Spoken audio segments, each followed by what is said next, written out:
El rellotge marcava quasi les 9 del matí quan l'11a edició de la Fita del Ram Esporles donava el sus amb 300 corredors federats inscrits.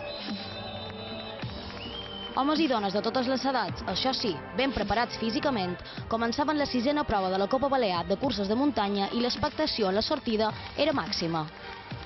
Aquesta edició s'ha caracteritzat per la quantitat d'atletes que a les 8 del matí recollien els seus dorsals. Sorprèn que 500 persones, de les quals 200 s'han quedat fora de la llista, hi hagin volgut formar part. El Club Armessats d'Esporles l'organitzava i Pau Bestart, el favorit local, ens deixava les seves sensacions. No hi ha molta altitud, però hi ha molt de nivell. I engana un poc i hi ha unes pujades i baixades fortes. Serà divertit. Però per poder arribar en bones condicions a la línia d'arribada és imprescindible escalfar bé.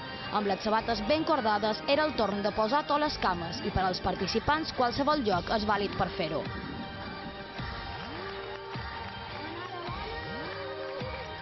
Una cursa que no només és de caire balear. L'irlandès Alan Boyle es va fer en la victòria i Pau Bestart, corredor del Club Armessats d'Esporles, va ser el millor local creuant l'arribada en tercer lloc.